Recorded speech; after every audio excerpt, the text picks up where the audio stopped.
Hey, what's up? It's Josh. So, I have a Substack that you guys don't know about because I haven't made it public for the channel, but I post a little bit infrequently.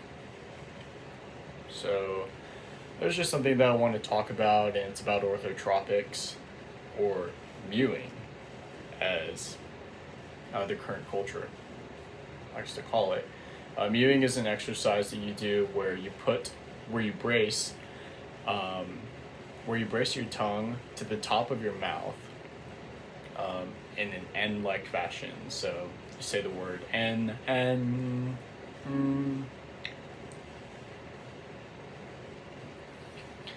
your tongue is at the roof of your mouth. Anyways, yeah, my Substack's free to follow. It's underneath the same name, Joshua Littlebird. And let's dive into this. This is pretty much scripted all the way through, so um, if at any point I have to riff off, I'll go ahead and do that. So, this is a wiki Q&A pulled directly from the Orthotropics subreddit. Enjoy.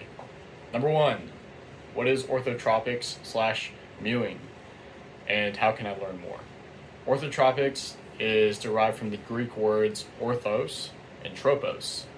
Orthos meaning straight or correct, and tropos meaning growth. It describes the guidance of facial growth in horizontal or forward direction. Today, the majority of people in the developing countries have malocclusion of the teeth and jaws, requiring braces, extractions, or jaw surgeries. Mike Mew and John Mew, the creators of, I don't want to say they're the creators of orthotropics, but I definitely will say that they're the creators of mewing, as you can see by the last name. Mike Mew believes that this is not merely due to bad genes, but a combination of problems such as lower tongue posture, soft diets, and incorrect swallowing patterns. For more info, see the Orthotropics YouTube channel. I'll probably end up linking that in the description down below. The central orthotropics premise is to try to affect the development of jaws to be able to house teeth, rather than manipulating the teeth to fit into smaller, vertical grown jaws. Mewing refers to the way in which Mike Mew believes that this can be achieved, namely through correct tongue posture and swallowing, as well as mastication or hard chewing. Before we end up moving on, I regularly practice mewing, and it was a really long journey. I'm coming up on my 2-year mark where I first began mewing. What was the catalyst for all of this? It was a big breakup with a girlfriend that I wanted to keep, and ultimately led me down the road of trying to self-improve, and just by nature of all the research, I ended up looking at top tier models and what they do with their diets, fashion, workout routines, and most importantly, posture. And what I would later on end up finding out is tongue and neck posture being one of the most important things that you can start to understand how to engage in. So anyways, carry on with the script. The Mews believe that we have the capacity for horizontal growth, but due to a number of factors such as open mouth and lower tongue posture, incorrect swallowing, and soft diets, our jaws growing vertically, a process he terms craniofacial dystrophy, which can be seen in this GIF. I'll figure out how to edit that into this video. I may or may not. The Mews have stated that these poor oral habits can lead to issues with jaw development, overbites, underbites, as well as irregular and crooked teeth. So, again, to learn more, you could go over to the Orthotropics channel, and we'll just funnel you guys into that general direction, and then you can do your deep dives and research on how to end up being a model, right? Orthotropics, improving your health and facial beauty. To summarize, Mike states that the tongue should be placed against the palate in a suction hold. Ideally, the tongue should cover as much surface area of the roof of the mouth as possible. Here is a summary written by John Mew, which may help illustrate. The tongue should rest in the palate with the tip against the rugae, just behind your two front teeth. In this position, you will say N, while the middle, you should be saying G. While in the middle, you should be saying G. Don't close your throat with the back of your tongue, or you won't be able to breathe. Keep the lips lightly sealed, and most important, your teeth in or near contact. This was kind of difficult for myself to do, for myself to really understand for a long time, and I think I have been mewing incorrectly for an extended period of time, just because I have a bit of an overbite, so my two front teeth project forward ahead of these two back, when you should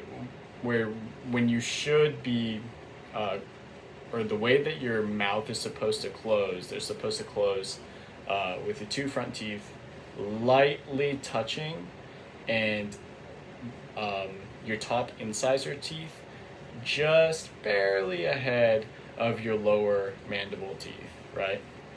So, yeah, these are your cutting teeth, right? So, I wasn't doing that properly. I would keep my mouth open while doing my mewing practices, or just over the course of the day while I was mewing. I wasn't getting the proper tooth placement. But what you should really think about is keeping your molars, if you have an overbite, keeping your molars together.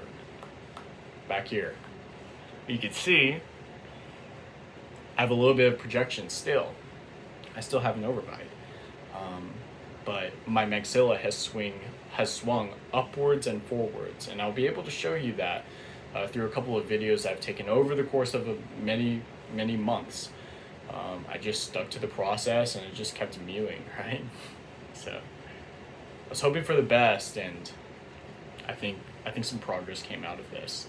So anyways, another example is to pronounce ting, ting. Then close your lips and bring your teeth together gently. For some, this may be uncomfortable and could feel as though the airway is being blocked. Mike suggests that this is likely due to insufficient horizontal growth. Insufficient horizontal growth, meaning your maxilla isn't projecting outwards and your mandible isn't coming and swinging forwards with the upward swing of the mandible. Excuse me, the maxilla. So this is the maxilla, or these are your this is your zygomatic arch. This is your zygoma, your cheekbones. And then which forms your maxilla. Your jaw is your mandible. This is the mandible body, gonal angle. We can dive into the anatomy some other time. Insufficient horizontal growth, in other words, the jaws are too far back into the neck, making like kind of a double chin look, that recessed jaw look where you have like the permanent double chin, and usually is followed along with mouth breathing. So if you've ever heard the term like, hey, don't listen to that guy, he's a mouth breather, it's used as sort of a negative connotation, so to speak. And you don't want to be a mouth breather, right guys? In this case, it is recommended to do the best you can and try to seek advice from an orthotropist. So there's orthodontics and there's orthotropics. Orthotropics is proper tongue posture and proper head posture and proper posture, right? That's a posture practice. Orthodontics is intervention with is mechanical intervention to help correct whatever deficiency that you have developed over the course of the years that you've been living in a first world developed country. Right? Regarding swallowing, Mike states that we should not swallow by sucking in our teeth, but we should swallow using our tongue against the palate, leading to an upwards and forwards push every single time, which may also encourage horizontal growth. One way he suggests practicing this is to smile very widely with parted lips, but teeth are together. So swallowing with just my tongue and just my throat. Right? Mike recommends an hour or so of hard chewing, something like gum or hard foods like jerky. So this brings us, we're 11 minutes in. This brings us to our second question. What is the Mew push swallow? How do I swallow correctly? So according to Mike Mew, Mike believes that one of the main issues affecting facial development is incorrect swallowing. When people swallow, they use their lips and suck their teeth. This is something that babies apparently do, which isn't a problem for them because they have no teeth. This may become an issue if we do not develop a mature swallow. Mature swallow is the Mona Lisa swallow, where you make no facial expressions and you just swallow. This may relate to issues such as crooked teeth, as one is sucking on them, but also prevents the tongue from pushing on the palate, possibly affecting growth. Mike believes that the tongue should be sucking and pushing on the palate at the same time. At the end of the swallow, the back of the tongue should come up against the palate in a sucking motion, as though like you're sucking from a straw, right? Sucking motion is though you're sucking from a straw, but your tongue, in opposition to having a straw on your tongue, will be up against the roof of your mouth. Think of it like that. So you can practice with a glass of water. Take a swig of water and swallow that water, like so. Like I just displayed. Right?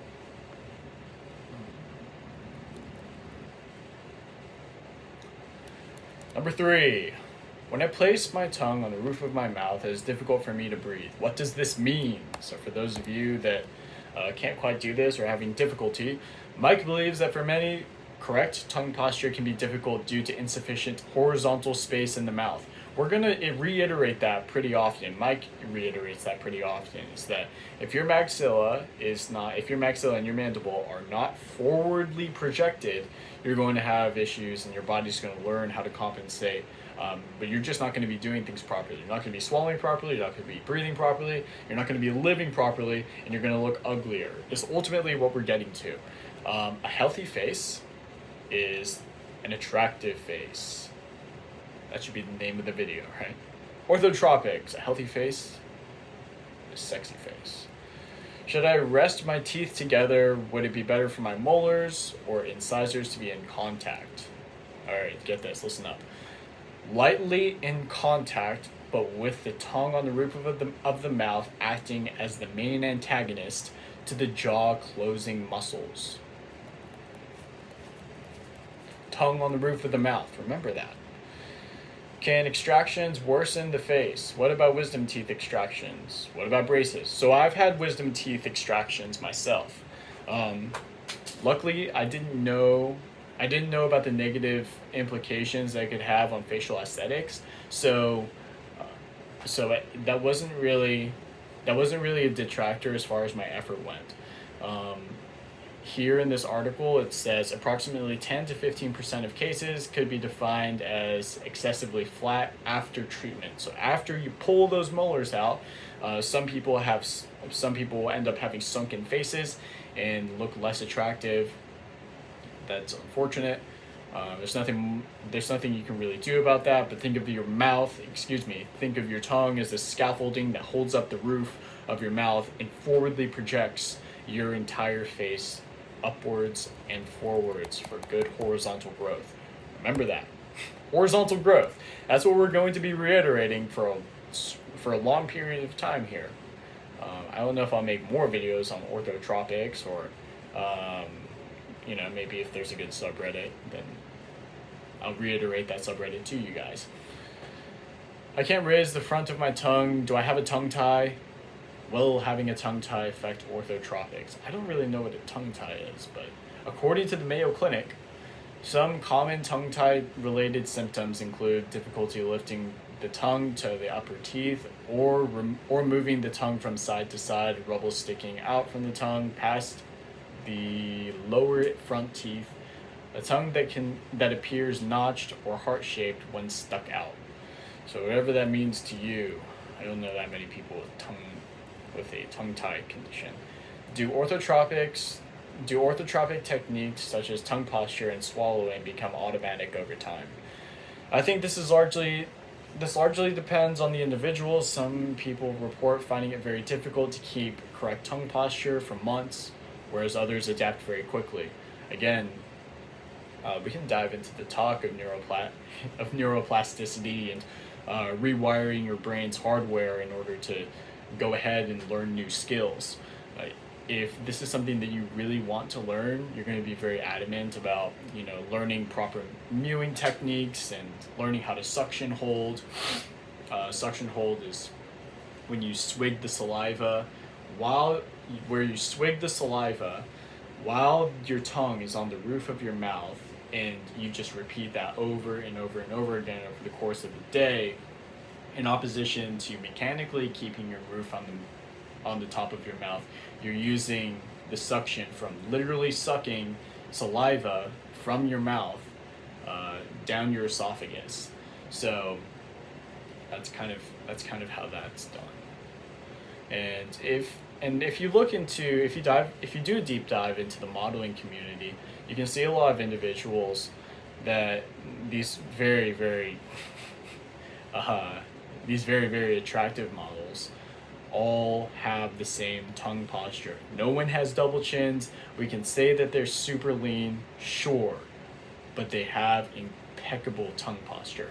Impeccable tongue posture and impeccable neck posture, where their shoulders, and also, that also bleeds into back posture. Having impeccable neck posture means straight neck and proper head posture, where your chin is roughly parallel to the floor below you. I want to see an orthotropist or a myofunctional therapist. What should I do? You go on the internet and you find one. That's what you do. How long does palatal expansion take? So one of the other benefits of doing mewing for an extended period of time is definitely, as you keep your tongue on the roof of your mouth and you swig the saliva back to create a suction hold over a course of many months.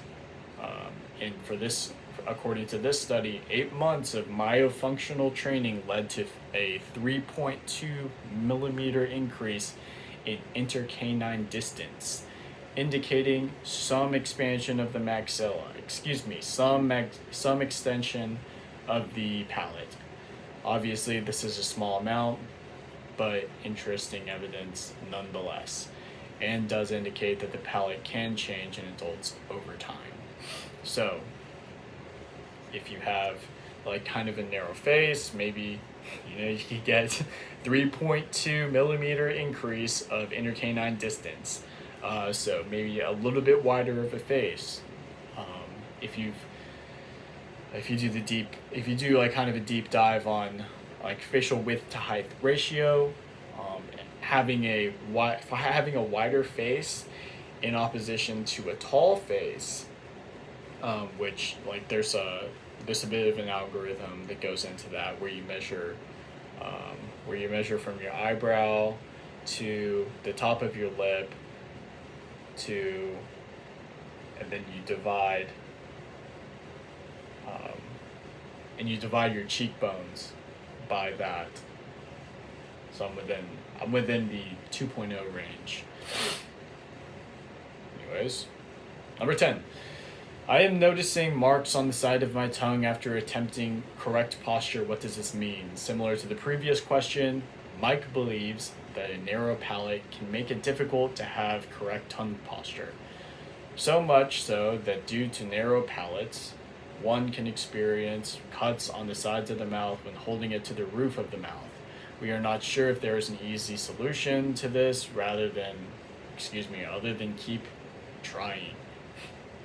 And eventually you may have palatal expansion. So trust the process, Trust the process, and maybe you get